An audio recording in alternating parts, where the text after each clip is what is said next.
नमस्कार मेरे प्यारे दोस्तों। तो स्वागत है आपका गोल्डन चांस 003 में। आज का हमारा मुख्य टॉपिक क्या है? हमारा आज का मुख्य टॉपिक है क्वांटम नंबर यानी क्वांटम संख्या। पिछली वीडियो में हम देखो क्या क्या पढ़ लिया था। हमने क्वांटम संख्या पढ़ी थी, कितने प्रकार की होती है? 4 प्रकार की होती है। कौन कौन सी होती है? मुख्य क्वांटम संख्या, द्विगंजीय क्वांटम संख्या, चुंबकीय क्वांटम संख्या और चक्रीय क्वांटम संख्या पढ़ ली थी। क्वांटम संख्या कैसे निकाली जाती है? हमने पढ़ा था कि कक्षा, उसमें कक्षा होती है, ठीक है। और देखो उसमें उपकक्षा होती है, ये पढ़ लिया था हमने। उपकक्षा होती है, कक्षा होती है, कक्षक होता है। हमने पिछली वीडियो में सब कुछ पढ़ चुका है डिटेल में, ठीक है। और इसमें दिशाओं के बारे में पढ़ लिया था।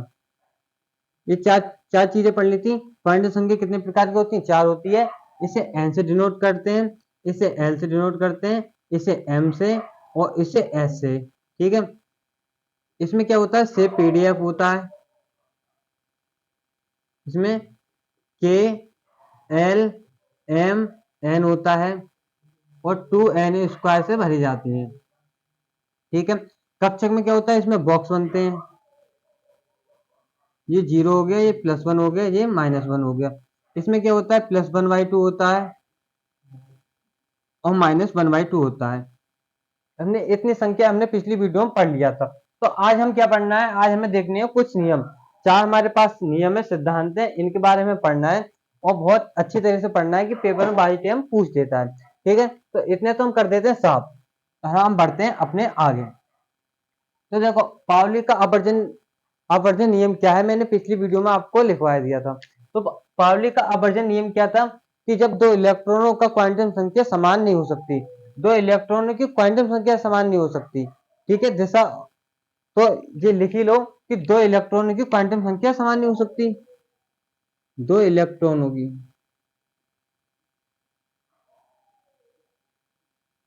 दो इलेक्ट्रॉनों की क्वांटम संख्या, यानी शॉर्ट में लिख दे रहा हूं मैं, क्वांटम संख्या समान नहीं हो सकती।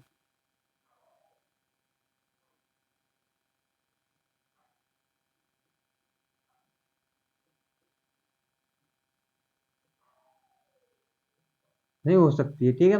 अब देखो अब कैसे, मान लो ऑक्सीजन का 8 तत्व ले लो, इसकी क्वांटम संख्या निकालो। और मैग्नीशियम 12 ले लो, मैग्नीशियम 12 ले लो, इसकी क्वांटम संख्या निकालो। पर इन दोनों की समान नहीं मिलेगी, पर 3 चीज समान मिल सकती हैं। एक मुख्य क्वांटम संख्या, यानी इसमें देखो कक्षक समान मिल सकता है, कक्षक समान हो सकता है और उपकक्षक हो सकता है, ठीक है। उपकक्षक हो सकता है और क्या हो सकती है? दिशा इनकी समान नहीं हो सकती। कक्षा, उपकक्षा, कक्षक, ये तीनों ये तीनों समान हो सकती हैं, ठीक है, पर दिशा समान नहीं हो सकती। दिशा कैसे समान नहीं हो सकती? मान लो एक बॉक्स है, ये ऊपर है माइनस है, जो ऊपर नीचे होता है उसे -1/2 से डिनोट करते हैं और जो ऊपर होता है +1/2 से डिनोट करते हैं। करते नहीं करते? तो देखो वो किसमें भी आगे, तो ये आगे तो ऊपर है तो ऊपर +1/2 हो जाएगा और माइनस नीचे है तो -1/2 हो जाएगा। तो यानी दो इलेक्ट्रॉन की क्वांटम संख्या समान नहीं हो सकती है, ठीक है। कक्षा उपकक्षक तो समान हो सकते हैं, मैक्सिमम 3, मिनिमम 3 समान हो सकती हैं, पर चौथी समान नहीं हो सकती, ठीक है। और क्वांटम संख्या किसकी निकलती है? क्वांटम संख्या निकलती है इलेक्ट्रॉनों की। क्वांटम संख्या इलेक्ट्रॉनों की निकलती है, नोट करके लिख लेना। क्वांटम संख्या क्वांटम संख्या इलेक्ट्रॉनों की निकलती है।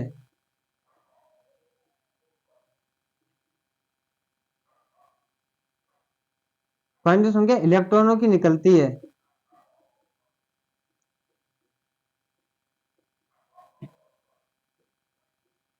ना कि तत्व की।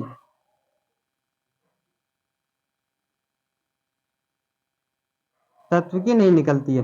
क्वांटम संख्या किसकी निकलती है? इलेक्ट्रॉन की, ना कि तत्व की। तत्व की क्वांटम क्वांटम संख्या नहीं निकलती है। क्वांटम संख्या किसकी निकलती है? इलेक्ट्रॉनों की, ठीक है। अब ये नियम समझ में आ गया आपका, पावली का आवर्जन नियम समझ में आ गया। दो इलेक्ट्रॉन की क्वांटम संख्या समान नहीं हो सकती है। ऑक्सीजन ले लो, मैग्नीशियम ले लो, मैंने पिछली वीडियो में ये सिद्ध भी कराया था, ये दिखा भी दिया था। इनमें कक्षा, उपकक्षा और कक्षक समान हो सकती है, पर दिशा समान नहीं हो सकती है। क्वांटम संख्या इलेक्ट्रॉनों की निकलती है, ना कि तत्व की। ठीक है, इतना हो गया, इतना हम कर देते हैं साफ कि हमारे पास स्पेस नहीं है इतना। अब देखो हाइजेन का आवर्जन सिद्धांत क्या है।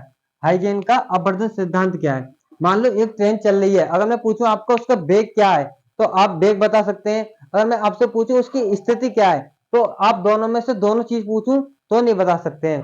दोनों आप एक ही चीज तो बता सकते हैं, या उसकी स्पीड बता सकते हैं या स्थिति बता सकते हैं।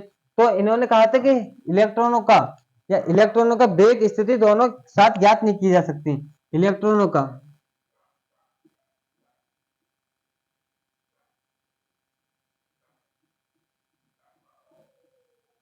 इलेक्ट्रॉनों की इलेक्ट्रॉनों का वेग और स्थिति साथ ज्ञात नहीं की जा सकती है।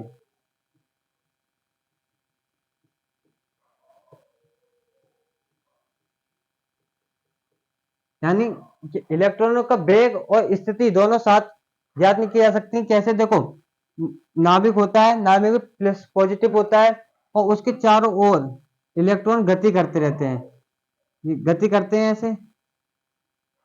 तो इनके यह वेग, पहले यह वेग बता दो या स्थिति बता दो। यह वेग बता दो आप, यह वेग बता सकते हैं या इसकी स्थिति बता सकते हैं। दोनों में से एक चीज बता सकते हैं, ठीक है, और दोनों साथ नहीं बता सकते हैं। दोनों साथ नहीं बता सकते हैं, या स्पीड बता दो या स्थिति बता दो किस स्थिति में है। तो हाइजेन का अब निश्चित अनिश्चितता का सिद्धांत समझ में आ गया कि इलेक्ट्रॉनों की वेग और स्थिति दोनों साथ ज्ञात नहीं कर सकते हैं। और जैसे मैंने एग्जाम्पल दे दिया, वेग या स्थिति दोनों साथ ज्ञात नहीं कर सकते हैं। और डी ब्राउली का सिद्धांत क्या है, इन्होंने क्या सिद्धांत दिया, इन्होंने बताया कि इलेक्ट्रॉन होता है, कण होता है। इलेक्ट्रॉन कण होता है, जैसे न्यूट्रॉन, प्रोटॉन, वो भी इलेक्ट्रॉन, न्यूट्रॉन, प्रोटॉन क्या होते हैं, ये कण होते हैं। इलेक्ट्रॉन को आवारा कण भी कहते हैं, और आवार तत्व किसे कहते हैं, हाइड्रोजन को आवारा तत्व कहते हैं। ठीक है, तो इन्होंने बताया था कि ये इलेक्ट्रॉन होता है, ये कण होता है, उसमें तरंग होती है। क्या होती है, तरंग। ये तरंग की तरह गति करता है, तरंग की तरह गति करता है। यानी जो इलेक्ट्रॉन होता है, जब चक्कर लगाता है तो किसकी तरह गति करता है, ये तरंग की तरह गति करता है। अब देखो हुंड का नियम मैंने काफी अच्छे तरह से समझा दिया था। देखो हुंड का नियम क्या करना है, कि हमारे पास बी बॉक्स है, इसमें तीन बनते हैं, तीन बनते हैं, इसे भरा कैसे जाता है। देखो पहले हम इसे इधर से स्टार्ट करते हैं, ऐसे भरा जाता है, ऐसे भरा जाता है। फिर हम इधर से स्टार्ट करते हैं, ऐसे स्टार्ट करते हैं। ये तरीका बिल्कुल सही है, ये तरीका सही है। और जो जो ऊपर को जा रहा है इसे क्या कहते हैं, +1/2 से डिनोट करते हैं। और जो नीचे को आ रहा है ये -1/2 से डिनोट करते हैं। ठीक है, अब आप बताओ, पेपर में पूछा गया है कि ये हो तो हो गया बॉक्स, तीन हो गए, और एक ये बॉक्स ही ये हो गया। ठीक है, अब देखो इसमें इलेक्ट्रॉन इस प्रकार से भरे जाते हैं, पहले ऐसे, फिर ऐसे, फिर ऐसे। ठीक है, इस प्रकार से भरे जाते हैं। अब बताओ इनमें से कौन सा सही है, ये सही होगा ये सही होगा। देखो मैंने क्या बताता था कि पहले इधर से शुरुआत होती है, ये भरा जाता, फिर ये, फिर ये, फिर नीचे वाला, फिर नीचे ये आना चाहिए था, ये आ गया, तो ये तो गलत हो गया। अब देखो इधर से शुरुआत कर ली हमने, ये भी गलत है, ये भी गलत है। देखो भरे कैसे जाते हैं, ये तो हो गए हमारे पास बॉक्स, जी पी वाला बॉक्स हो गया। इसमें देखो पहले ऐसे साइड से भरना स्टार्ट कर दिया, ऊपर वाले को भर दिया। अब दोबारा चक्करिया में वापस आएंगे, चक्करिया में वापस आएंगे तो कैसे भरेंगे, नीचे वाले को, नीचे से ऐसे स्टार्ट करेंगे। ठीक है, अब एक देख लो इधर, 5 बॉक्स बनाते हैं, 1 2 3 4, छोटा बन गया, एक इधर बना दो, 5 हो गया। अब देखो कैसे बनना है, लास्ट एग्जाम्पल है, ऐसे भर दो, पहले ऐसे भर दो, ऐसे भर दो, ऐसे, ऐसे, ठीक। अब हम दोबारा शुरुआत इधर से ही करेंगे, ऐसे इस प्रकार शुरुआत करेंगे। तो ये तरीका हो गया सही। ठीक है, ये कौन सा हो गया, डी ब्लॉक का, ये पी ब्लॉक का हो गया। तो ठीक है, आपको 3 नियम समझ में आए, 4 नियम करा दिए थे ये। ठीक है, इतना आपको समझ में आया होगा, उम्मीद करता हूँ इतना आपको समझ में आया होगा। हाइजेन का अनिश्चितता का सिद्धांत समझ में आ गया, वेग और स्थिति समान नहीं हो सकती।